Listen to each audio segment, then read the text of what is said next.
ఎక్కువ మరి ఎక్కువ యూత్ అంటే ఈ మధ్యన 30 to 40 సడన్ గా మీరు చెప్పిన దానికి చూసుకునేటప్పటికి డయాలసిస్ స్టేజ్కి వెళ్ళిపోతారండి.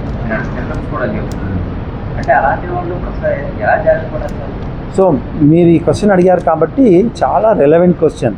మనం ఎప్పుడు కూడా ఈవెన్ 2020 వరకు 2020 వరకు కిడ్నీ జబ్బు అనేది వయసు తర్వాత వచ్చేది అని అనుకునేవాళ్ళం.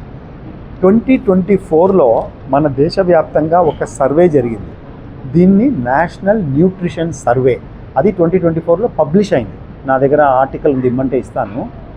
దీంట్లో వాళ్ళు ఏం చేశారంటే 5 సంవత్సరాల పైన ఉన్న పాపులేషన్ వాళ్ళందరినీ కూడా స్క్రీనింగ్ చేయడం జరిగింది.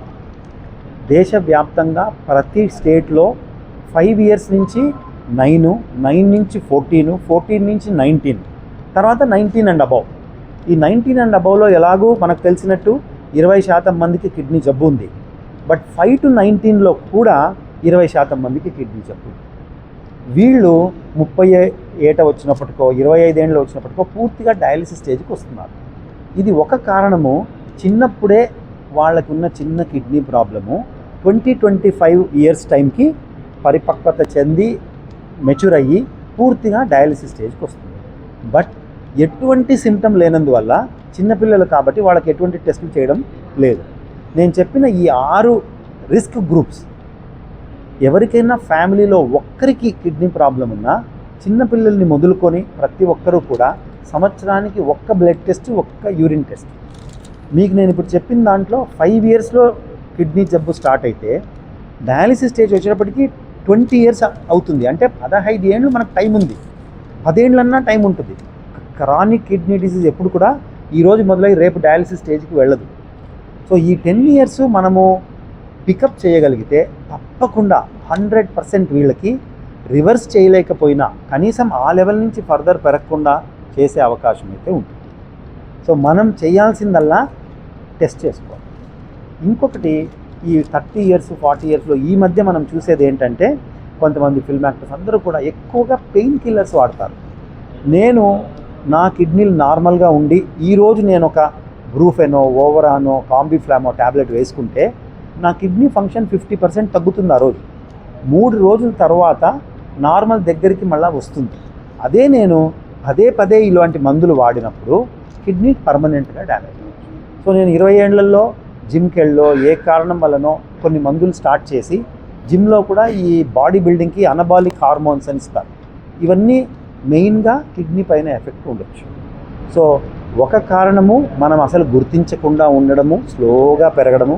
రెండో కారణము మన అలవాట్లు, ఉప్పు అధికంగా వాడి, ఆల్కహాల్, స్మోకింగ్, తర్వాత డ్రగ్స్, పెయిన్ కిల్లర్స్తో పాటు యాంటీబయాటిక్స్. ఇవన్నీ కూడా మనం తీసుకున్నప్పుడు రక్తంలోకి వెళ్ళి రక్తం నుంచి కిడ్నీలో ఫిల్టర్ అయ్యి బయటికి వెళ్ళాలి ఒంట్లో నుంచి. అవి వెళ్ళే ముందు కిడ్నీని డ్యామేజ్ చేసి వెళ్తాయి. సో ఈ మాత్రం అర్థం చేసుకుంటే తప్పకుండా మన దేశంలో ఉన్న కిడ్నీ డిసీజ్ని మనం కొంచెం తగ్గించగలం.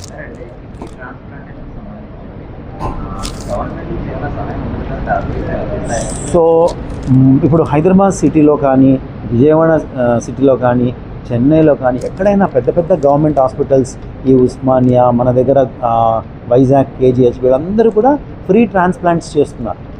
వాళ్ళ ఓన్ ఫ్యామిలీ మెంబర్ ముందుకు వస్తే ఫ్రీ ట్రాన్స్ప్లాంట్స్, కొన్ని చోట్ల ఫ్రీ మందులు కూడా ఇస్తారు ట్రాన్స్ప్లాంట్ అయిన తర్వాత కిడ్నీ రిజెక్ట్ అవ్వకుండా ఉండేలా. So even government of India plus మన స్టేట్ గవర్నమెంట్ రెండూ కూడా డయాలిసిస్ అనేది చాలా తక్కువ ఖర్చు, ఆల్మోస్ట్ ఫ్రీలో, నాట్ ఓన్లీ సిటీస్లో, ప్రతి ఒక్క చిన్న టౌన్లో కూడా. ఇన్ఫ్యాక్ట్ ప్రపంచవ్యాప్తంగా ఇంతమందికి ఫ్రీగా డయాలిసిస్ జరగడం అనేది భారతదేశంలో చాలా యూనిక్ అన్నమాట. ట్రాన్స్ప్లాంట్ వరకు వెళ్ళేంత వరకు డయాలిసిస్ చేసుకోమంటాము. చాలామంది ట్రాన్స్ప్లాంట్కి వెళ్లకుండా డయాలిసిస్లో ఉండిపోతారు. బట్ కరెక్ట్ చేయాల్సింది డయాలిసిస్ చేసుకొని 1 monthకో 2 monthస్కో 3 monthస్కో ట్రాన్స్ప్లాంట్కి వెళ్తే వాళ్ళ quality of life, quantity of life ఇంకా బాగుంటుంది.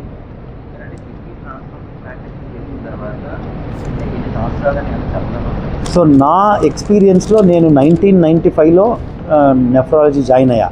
33 years ఆఫ్టర్ ట్రాన్స్ప్లాంట్ బాగున్న వాళ్ళని ఒకరు ఇద్దరు కాదు చాలామందిని చూడగలిగాను. అది కూడా ఈ మధ్యలో 2010 తర్వాత మనకి ఇమ్యూనోసప్రెసివ్ మెడిసిన్స్లో కొన్ని కొత్త రకాలు ఉన్నాయి. వాటి వల్ల కిడ్నీ రిజెక్ట్ అవ్వకుండా బట్ వాళ్ళు ఆ మందులు మిస్ చేయకుండా వేసుకోవాలి. 3 రకాల మందులు ఉంటాయి. స్టీరాయిడ్ చిన్న డోసు 5 mg ఉంటుంది, అలాగే టాక్రోలిమస్ అని ఒకటి ఉంటుంది, ఇంకొకటి మైకోఫిన్లెట్ అని. ఈ 3 అంతకుముందు ఉండేవి కాదు, వేరే మందులు ఉండేవి, అజోథైప్రిన్ అని. ఈ 3 వాడడం మొదలుపెట్టినప్పటి నుంచి రిజెక్షన్ రిస్క్ అనేది 100 చేస్తే 5 మందికో 6 మందికో రిజెక్షన్, 95 మంది బాగుంటారు.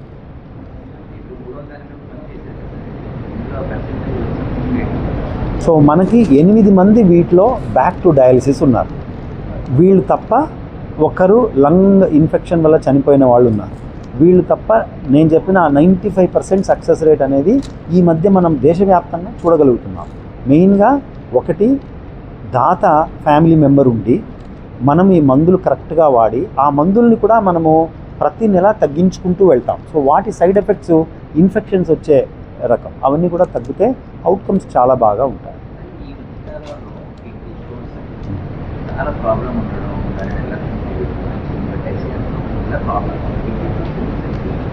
సో ఒకటి, కొన్ని ఏరియాస్ మన దేశంలో ఎక్కడైతే ఎక్కువ వేడిగా ఉందో, ఇప్పుడు మనం ఉన్న ఏరియాలో వేడి ఎక్కువ ఉన్నప్పుడు మనము సరిగా నీళ్లు తీసుకోకపోతే మన యూరిన్ చాలా గట్టిగా అంటే కాన్సన్ట్రేటెడ్గా అయినప్పుడు ప్రతి ఒక్కరి యూరిన్లో కొన్ని ఖనిజాలు, కాల్షియము, ఫాస్ఫరస్, ఆక్సలేటు, యూరిక్ యాసిడ్ బయటికి వెళ్తుంది.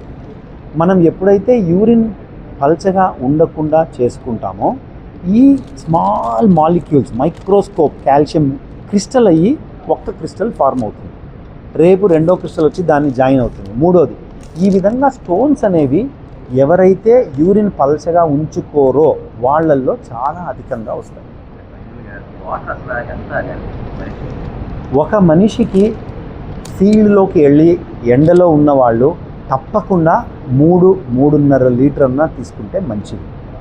వాళ్ళు అంత తీసుకున్నా వాళ్ళు పోసే యూరిన్ 1.5 లీటరే, ఎందుకంటే స్కిన్ ద్వారా చాలా వెళ్ళిపోతుంది.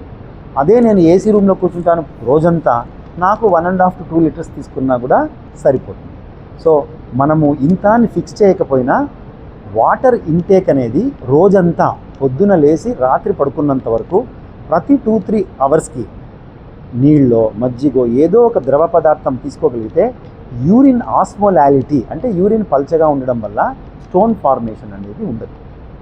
ఇది చాలా చాలా చిన్న చిట్కా, బట్ అదొక్కటి చేయగలిగితే 80-90% స్టోన్స్ మళ్ళీ ఫార్మ్ అయ్యే అవకాశమే ఉండదు.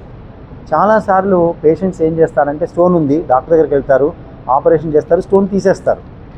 బట్ ఎందువల్ల వచ్చింది, మనము ఒక్కొక్కసారి కాల్షియం స్టోన్కి స్పెసిఫిక్ ట్యాబ్లెట్స్ ఉంటాయి. అది ఒక్క చిన్న ట్యాబ్లెట్ వాడితే వాళ్ళకి మళ్ళీ కాల్షియం స్టోన్ రాదు, ఎందుకంటే యూరిన్లో కాల్షియం పోదు కాబట్టి. అలాగే యూరిక్ యాసిడ్ ఎక్కువ ఉన్న వాళ్ళకి యూరిక్ యాసిడ్ ట్యాబ్లెట్లు ఇస్తారు, చాలా చిన్నవి. బట్ డాక్టర్లు బిజీ, ఇవి చెప్పరు, పేషెంట్ కూడా అడగరు. సో వాళ్ళు పదే పదే పోవడము, పెయిన్ కిల్లర్స్ వాడతారు స్టోన్ ఉన్నప్పుడు. ఇవి 2 కాదు.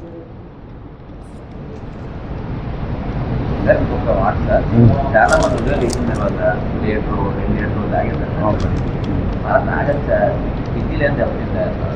దెబ్బతినవు, బట్ దానివల్ల ప్రయోజనము ప్రత్యేకంగా మలబద్ధకం ఉన్న వాళ్ళకి తప్ప వేరే వాళ్ళకి ఎటువంటి ప్రయోజనము లేదు. మన యూరిన్లో నేను ఇంతసేపు చెప్పింది స్టోన్ ప్రమోటర్స్ అంటే ఏవైతే కాల్షియం, ఆక్సలేట్ అవి స్టోన్ కాజ్ చేస్తాయి. అలాగే యూరిన్లో స్టోన్ ఇన్హిబిటర్స్ అని ఉంటాయి, సిట్రులిన్, B6, ఇవన్నీ కరెక్ట్ మోతాదులో లేకపోయినా కూడా స్టోన్ ఫార్మేషన్ అవుతుంది. ఎవరైతే లీటర్లు తాగుతారో వాళ్ళు ఆ యూరిన్లో ఉన్న ఇన్హిబిటార్స్ని చాలా డైల్యూట్ చేసి అవి లేకుండా చేయడం వల్ల కూడా, సో ఒక కాంబినేషన్ ఆఫ్ రీజన్స్ అవుతుంది మనకి స్టోన్ ఫార్మేషన్. సో ఏదైనా పర్టికులర్ కారణంలో ఎక్కువ వాటర్ తాగడంలో అర్థం ఉంది, లేదు నాకు జ్వరం ఉంది, తప్పకుండా 100 degrees ఉన్నప్పుడు ఇంకొక ఎక్స్ట్రా 1 లీటర్ 1.5 లీటర్ తాగమని చెప్తాం. అలాగే నేను ఎండలో తిరుగుతున్నాను, తప్పకుండా ఒక 1.5 లీటర్ ఎక్స్ట్రా తీసుకోవాల్సి వస్తుంది.